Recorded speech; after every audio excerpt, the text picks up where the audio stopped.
fertilitas itu apa pada pria gitu dok? Kalau di laki-laki dalam tanda kutip tidak bisa membuahi. Oh gitu, bisa tahun menikah, belum dikasih momongan dan sperma saya encer. Nah, encer itu masalah persepsi. Iya dok. Ya, yang benar apa ya diperiksa dong, itu dilihat di mikroskop gitu, apakah selnya bagus. Encer kalau selnya bagus ya Bisa-bisa ya oh, dok. sangat bisa. Berarti encer ini ya harus diperiksa dulu ya dok. Iya, Kita nggak pasti. bisa bilang apa-apa kalau belum periksa ya Iya. dok.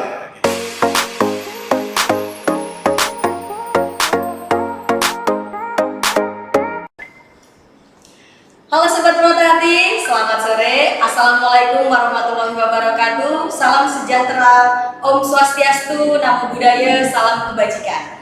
Tapi pun, berjumpa dengan saya Angela Medici di Ibu Pri. Ikutan bincang seputar kesehatan Rumah Sakit Permata Hati. Sebelum lanjut, Sobat Permata Hati jangan lupa ya untuk like, komen, subscribe, dan share channel YouTube kami Rumah Sakit Permata Hati Group. Sobat Permata Hati, kali ini kita kedatangan narasumber yang luar biasa keren, kece, dan ganteng tentunya. Beliau Dr. Yuki Kurniawan, spesialis andrologi konsultan fertilitas. Dr. Yuki, selamat sore dokter. Selamat sore Mbak Angel. Iya dok. Biasa. Apa kabar hari ini dok? Baik sekali. Baik sekali dokter. Mungkin dokter bisa menyapa dulu Sobat Permata Hati yang lagi nonton kita nih dok. Ya. Selamat sore Sobat Permata Hati, saya Dr. Yuki Kurniawan, spesialis andrologi, konsultan fertilitas di RS Permata Hati, Kota Metro. Ya. Ya baik, Dr. Yuki Kurniawan, spesialis andrologi, konsultan fertilitas. Dulu bersekolah spesialis dan subspesialisnya di Universitas Erlangga. Erlangga Surabaya ya dok? Surabaya. Oh iya dokter. Nah dokter, sebelum kita lebih lanjut masuk ke tema nih dok, sebetulnya spesialis andrologi itu apa sih dok? Di bidang apa gitu dok yang dikerjakan? Ya, baik.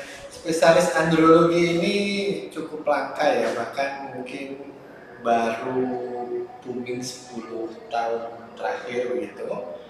Jadi spesialis andrologi ini bidang spesialis istilahnya yang mengobati gitu ya, atau yang menangani problem pria gitu. Iya. Ya, jadi problem itu mencakup mengenai kesuburan, program anak, terus kemudian dari sisi seksualitas, ya dulu kan mungkin nggak tahu nih kemana nih kalau ada problem seksualitas, misalnya impotensi, ke Maherot atau kemana. Jadi, sebenarnya ada mulai sudah 20 tahun kita sebenarnya sudah eksis gitu ya. Jadi yang menangani adalah dokter spesialis andrologi, karena spesialis andrologi juga termasuk seksolog. Oh iya gitu ya dokter. Kita ini seksolog begitu. Nah itu yang salah satu yang kita tangani begitu untuk spesialis andrologi. Kemudian mengenai tumbuh kembang anak laki-laki ya. Jadi misalnya ada gangguan di organ reproduksi laki-laki. Contoh yang paling banyak sekarang adalah penis kecil atau mikropenis. Jadi itu adalah problem-problem yang mencakup bagian dari spesialis andrologi. Oh gitu. Misalnya testisnya nggak turun gitu dokter? Iya, testisnya tidak turun. Ya. Karena kan banyak cabut itu ya. Terus kemudian dilihat tuh testisnya kecil, penisnya kecil, mikropenis lah. Bisa nggak gitu ya? Ya bisa. Oh gitu. Iya. Terus kemudian ada irisan lain. Kita bekerja sama di tim bayi tabung dengan dokter spesialis obstetri dan ginekologi. Jadi seperti tim itu di bayi tabung, itu unit reproduksi terbantu itu spesialis andrologi. Oh iya gitu. Ya. Mungkin kalau untuk di Metro ini dokter ya spesialis andrologi itu masih terdengar asing dok, karena sebetulnya saya sendiri waktu dokter mulai bergabung di rumah sakit itu juga saya baru tahu ada spesialis andrologi. Saya harus searching dulu apa sih spesialis andrologi itu dok? Iya. Aneh ini ya. Iya. Jadi bilang spesialis antropologi. Spesialis antropologi. Iya. Oke dokter, kita masuk ke tema ya dok. Baik. Sobat Permata Hati, sore ini tema kita adalah mengenai sperma. Jadi kita akan mengupas mengenai sperma. Nah, Sebelum itu dok, sebagai seorang konsultan fertilitas ya dok, Iya. mungkin dokter bisa menjelaskan dulu fertilitas itu apa, infertilitas itu apa pada pria begitu dokter. Iya. Jadi fertilitas kalau dalam bahasa Indonesianya artinya kesuburan begitu. Nah, kalau infertilitas berarti ketidaksuburan. Tetapi definisi secara ilmiahnya atau etimologinya begitu ya dari WHO, infertilitas itu adalah gangguan kesuburan gitu ya, tidak bisa mempunyai anak atau tidak, kalau di laki-laki dalam tanda kutip tidak bisa membuahi gitu ya, pada rentang tertentu yaitu 12 bulan. Nah, 12 bulan dengan catatan menstruasinya pasangannya atau istrinya normal, tanpa KB begitu ya, tidak LDR ya pasti ya. Kalau LDR kadang kita nggak hitung ya, 6 bulannya LDR gitu ya, itu sebenarnya belum termasuk. Oh iya dokter. Ya, belum termasuk gangguan kesuburan atau infertilitas berdasarkan definisi dari WHO gitu ya, itu infertilitas. Jadi 12 kali menstruasi masih belum hamil, tanpa KB sama sekali, dan tidak pisah atau tidak LDM gitu kalau menikah. Oh iya. Ya. Nah, itu biasanya dokter penyebab infertilitas pada pria itu apa ya dok kira-kira dok? Nah, kalau di pria, jadi kalau kita breakdown lagi nih, ada pria, ada wanita, yang pasti kalau di wanita ada dokter obgyn begitu ya. Mungkin juga kalau ada konsultan fertilitas di sini juga ada. Kalau di pria, di andrologi ya, mengenai penyebabnya itu banyak sekali begitu ya, banyak sekali ya. Kalau mungkin secara umum beberapa mitos misalnya ya, mulai dari contoh pola hidup yang tidak sehat ya, mulai dari rokok, alkohol, stres fisik begadang yang di atas jam 11 malam, nggak hanya dari pikiran, stres psikis ya, stres fisik juga mengganggu. Terus kemudian paparan zat-zat kimia itu yang secara umum ya mengganggu infertilitas. Dan beberapa yang sering kita kadang terakhir ini kita jumpai penyebabnya ternyata beberapa karena hormon. Mungkin kalau di wanita mungkin pernah mendengar tentang PCO. Iya, PCO. Nah, itu ada problem hormonal. Di laki-laki juga sama. Ternyata dari sel spermanya, kalau dia lakukan analisa sperma itu bisa sangat rendah sekali ya hasilnya. Oh gitu dokter. Iya. Ya, jadi itu yang mengenai infertilitas pada laki-laki. Iya. Berarti sobat Permata Hati perlu diingat-ingat nih. Rupanya ada kebiasaan-kebiasaan sehari-hari yang ternyata bisa menyebabkan infertilitas ya dok. Pada pria. Ya pada pria. Untuk yang masih merokok misalnya coba di-cut dulu itu rokoknya ya dokter ya. Kadang ada yang ngeles nih. Gimana dokter? Vape kan bukan rokok dong gitu ya kan. Dulu iya mungkin karena tidak ada nikotinnya. Iya. Sekarang pakai nikotin sama saja. Oh sama saja. Sama saja dengan merokok biasa. Oh iya dokter. Berarti vape juga nggak bisa ya dok? Nggak bisa dong. Sama aja. Sama aja. Oke dokter, ini rupanya antusiasme Sobat Permata Hati ini luar biasa dok. Ini sudah ada banyak pertanyaan yang kami kumpulkan, tapi sepertinya kita nggak bisa jawab semua dok, karena kita keterbatasan waktu ya Sobat Permata Hati. Mungkin nanti di lain kesempatan bisa dijawab ya. Saya bacakan satu-satu ya dok, untuk pertanyaannya ya dok ya. Yang pertama dari Bapak WH, kita samarkan ya Sobat untuk namanya. Pertanyaannya, apakah sperma yang mengalami teratozoosphermia bisa diobati? Wah, pertanyaannya bagus ini dok sepertinya. Teratozoosphermia. Iya. Apa itu dok? Ya, mungkin saya jelaskan dulu ya tentang analisa sperma. Jadi analisa sperma ini adalah kunci begitu. Ketika kuncinya ini salah menilai atau pemeriksaannya serampangan atau sembrono gitu, biasanya pasti salah diagnosisnya. Oh gitu, bisa salah ya. Jadi contoh misalnya terato tadi ya. Jadi ada 3 parameter nih yang utama dari analisa sperma. Saya jelaskan dulu yang parameter 3. Yang pertama adalah dari sisi jumlah selnya. Jadi kalau WHO atau konsensus kita itu 20 juta selnya. Yang kedua adalah tipe gerakan selnya, karena sel sperma itu dia tidak seperti sel lain yang diem-diem aja begitu ya. Kalau sel telur kan diem aja nih. Nah, sel sperma ini bergerak. Bergerak ya dok? Seperti laki-laki itu harus mendekati ya. Oh iya. Sel sperma itu gerakannya harus bagus. Yang ketiga adalah bentuk. Bentuk ini apa? Bentuk ini ya bentuk selnya. Jadi ada yang normal, ada yang abnormal begitu atau tidak normal. Kan hanya bentuk yang normal aja yang bisa membuahi. Jadi jangan sampai pemeriksaan morfologi atau bentuknya ini salah. Misalnya WHO sudah bilang bahwa pemeriksaan bentuknya harus dilakukan pengecatan, bukan pakai cat tembok ya, harus di selnya begitu ya. Nah kalau nggak dilakukan bisa salah, pasti hasilnya bombastis. Oh ya bentuknya ini 80%, nggak mungkin. Karena WHO yang 4-5% aja maksimal. Nah jadi jumlah, gerakan dan bentuk harus bagus. Gitu.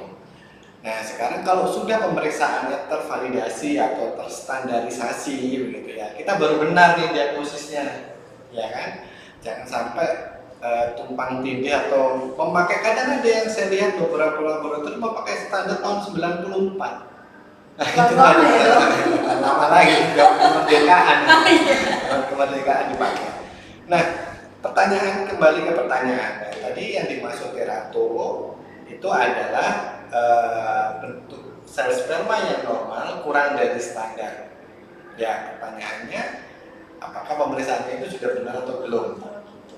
Kalaupun ternyata benar itu terato atau bentuk normalnya kurang dari standar, sekarang kita lihat kurang dari standar itu dia terato ya, kurang dari standar, apakah dia masih ada 1% kah, atau 2% kah, atau 3% kah? Teratonya kalau 0 ya berarti tidak bisa membuahi. Ya, tapi kalau masih 1, 2 masih bisa gitu. Artinya masih ada yang normal ya. Berarti masih ada meskipun kurang sel yang normal, tapi tetap bisa membuahi kan. Dia bisa memegang kunci untuk membuahi sel telur begitu. Nah, rata-rata kalau memang hanya terato itu problemnya ya ringan sih sebenarnya. Oh iya. Iya, ya biasanya karena pola hidup aja. Karena pola hidup ya. Pola hidup biasanya, karena jumlah dan gerakannya masih bagus ya, tinggal perbaiki aja. Oh iya. Kita cari penyebabnya dan itu masih bisa disembuhkan. Kalau terato masih gampang. Masih bisa ya, berarti ini pertanyaan dari Bapak WH masih bisa diobati ya dokter. Ini sekalian menjawab pertanyaannya Bu TW karena pertanyaannya sama dok. Berarti kasus seperti ini atau memang lumayan banyak dok? Iya, artinya jarang sekali ada sperma yang sempurna gitu. Oh iya dokter. Jadi sempurna ini 20 tahun gitu ya, terus kemudian dia pola hidupnya sehat-sehat aja, olahraga, nah itu bagus semuanya, hormon, zoospermia. Tapi rata-rata kalau sudah merokok, sudah ya usia 25 banyak stresnya di pekerjaan, paling terato aja. Tapi sepanjang teratonya itu masih ada yang normal, tidak 0% gitu ya, masih bisa ya dok? Masih bisa. Oke baik, terjawab ya Pak. Nah kita lanjut ke pertanyaan berikutnya dok. Ya. Saya sudah 6 tahun menikah, belum dikasih momongan dan sperma saya encer. Nah ini dok, kalau misal sperma encer begitu, sudah mempengaruhi kualitas atau gimana dok? Kadang encer di masyarakat ini rancu begitu. Iya, karena gini, encer itu belum tentu jelek. Iya. Kental belum tentu bagus. Oh iya. Kadang yang kental itu isinya infeksi semua. Oh gitu. Infeksi, jadi mungkin ada sel darah putihnya, ada bakteri kental kan, puas itu rasanya. Padahal itu adalah nanah ya. Oh iya. Nah, ya. Terus kemudian lama nggak dikeluarkan, kental kayak lem, nggak bagus juga. Oh iya. Main spermanya terlalu kental. Akhirnya apa? Cairan spermanya terlalu kental, sel spermanya gerakannya berkurang. Lambat jadinya, gitu ya. Nah, encer ini masalah persepsi. Iya dong. Ya, yang benar apa ya diperiksa dong, itu dilihat di mikroskop gitu, apakah selnya bagus. Encer kalau selnya bagus ya bisa ya dok. Sangat bisa. Berarti encer ini ya harus diperiksa dulu ya dok. Iya, kita nggak bisa bilang apa-apa kalau belum periksa ya dok. Iya. Pertanyaan selanjutnya ya dok. Dari Nyonya N. Apa saja penyebab azoospermia? Sudah USG tapi testis baik-baik saja, tidak terdapat adanya varikokel. Lalu apa langkah selanjutnya untuk kasus tersebut? Monggo dokter, diberi penjelasan dokter. Iya, azoospermia. Nah, ini pertanyaan paling sering ya. Azoospermia itu tidak terdapat sel sperma di dalam cairan sperma yang biasa dikeluarkan atau air mani. Sama sekali dok, nggak ada. Iya, nggak ada. Jadi air maninya ada, Ah. cairannya ada, tapi selnya nggak ada. Itu azoospermia. Sebenarnya kalau laki-laki ini kan organ reproduksinya di luar gampang gitu kan. Iya. Kalau wanita kan perlu USG, waduh dalam semua bingung, ada USG transvaginal. Betul. Laki-laki diperiksa luar aja kalau yang benar pemeriksaannya udah ketemu gitu. Ada nggak perlu USG udah selesai. Oh ini varikokel berapa gitu ya. Iya, dok. Nah, azoospermia ini penyebabnya cuma ada dua, Mbak Angel. Jadi yang pertama adalah kegagalan produksi, yaitu di testis itu. Di testis. Iya, jadi yang perlu diperiksa volume testis, bukan ada varikokel atau tidak. Jadi seberat-beratnya varikokel tidak menyebabkan azoo. Iya, ya. Jadi ukuran testis. Ketika kadang beberapa orang dewasa testisnya menyusut kayak anak usia 8 tahun, berarti dia tidak produksi sperma lagi atau azoo. Iya, dokter. Iya, jadi ukuran testis ya, bukan ada varikokel atau tidak. Yang kedua, misalnya ini ukurannya normal, wah ini kok normal ya? Nah, berarti curiganya adalah mungkin salurannya yang buntu. Nah, saluran yang buntu itu untuk melihat fungsinya ya kita tes hormon biasanya namanya. Oh iya ini 100% buntu nih gitu. Karena mungkin dulu pernah ada infeksi saluran kencing, infeksi seksual yang akhirnya ke saluran sel sperma itu Mempengaruhi ya, dok? mempengaruhi menyumbat, akhirnya bikin radang, infeksi di situ buntu. Ya memang kalau problemnya hormon dan selagi masih bisa ya kita berikan pengobatan hormonal. Tetapi kalau buntu dengan hormon yang bagus sebenarnya sel spermanya ada di situ. Cuma dia nggak bisa gabung dengan cairan sperma. Selnya nggak bisa menjadi satu dengan cairannya. Ya kalau itu yang terjadi memang ya, kita biasanya langsung melakukan bayi tabung, tapi dengan mengambil sel sperma langsung dari testis itu sendiri. Iya. Sebetulnya varikokel itu apa, dok? Nah ini kadang rancu gitu ya. Ya. Ini varikokel. Kadang ada yang bilang varikokel ini kayak hernia turun berok gitu. Enggak ya, varikokel ini ya kayak apa ya, varises. Oh, Jadi, varises. varises ya yang ada di tangan ya. Varises, tapi varises yang terjadi di testis, di organ di apa namanya di kantongnya. Di kantongnya. Ya. Jadi ada grade 1 sampai 4 nih. Kalau yang paling berat yang 4. Ya, berarti kalau berat kadang sel spermanya ekstrim rendah begitu. Iya. Tapi nggak sampai azoo. Nggak sampai azoo. Nggak sampai azoo. Seberat-beratnya varikokel nggak menyebabkan azoo begitu ya. Jadi ya itu varikokel ya. Jadi semacam varises tapi di organ testis ya. Terjawab ya ini pertanyaan Ibu N. Ya. Kita lanjut ya, dok. Silakan. Dari Ibu SJ. Selamat sore dokter, saya sudah 4 tahun menikah, sudah pernah hamil 2 kali tapi BO. Apakah kedepannya hanya istri yang perlu dicek? Dan benarkah suami yang tidak perlu cek sperma dengan alasan sudah pernah membuahi? Gimana nih dokter? Iya, jadi begini, mungkin BO atau guguran begitu ya. Itu biasanya rata-rata ya, itu adalah problem benih. Karena iya, biasanya kurang dari 12 minggu ketika BO ataupun keguguran gitu ya, itu adalah problem benih. Nah, benih kan 2, sel telur sama sel sperma. Kalau sel telur ya pasti nanti ya dokter optinya yang akan mengevaluasi gitu. Kalau sperma gampang biasanya ya, dicari ini apa penyebab sperma. Nah, sebenarnya ada tes pemeriksaan tambahan.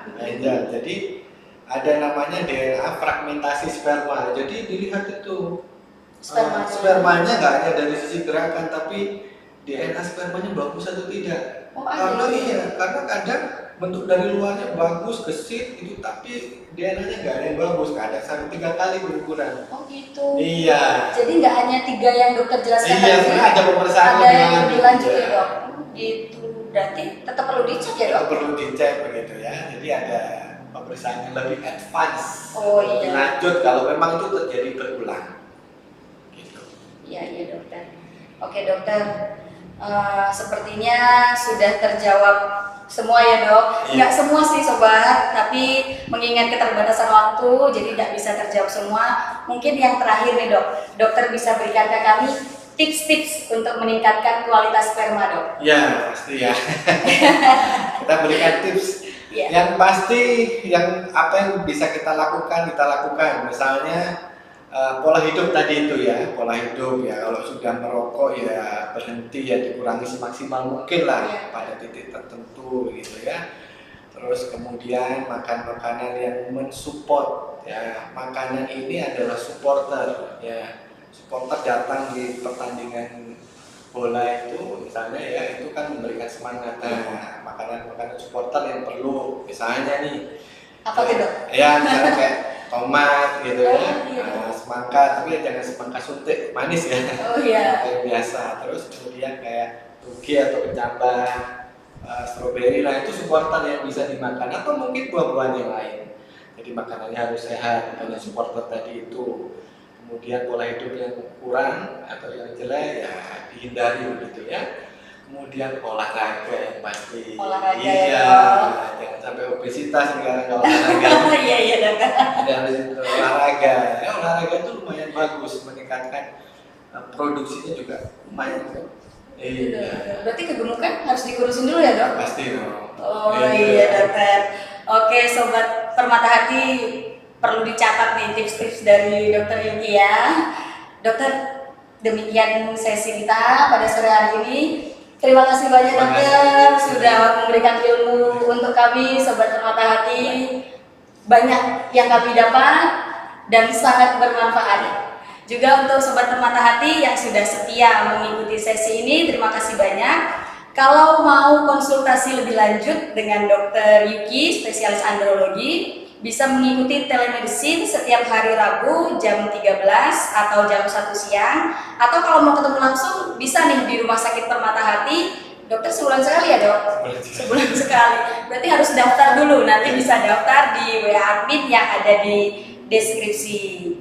Oke sobat Permata Hati, nantikan kelanjutan Ibu Pri di sesi-sesi berikutnya, tentunya dengan narasumber dan topik yang gak akan kalah menarik. Dan jangan lupa untuk like, comment, subscribe, dan share channel YouTube kami. Saya Angela Merici dan Dr. Yuki, sampai jumpa.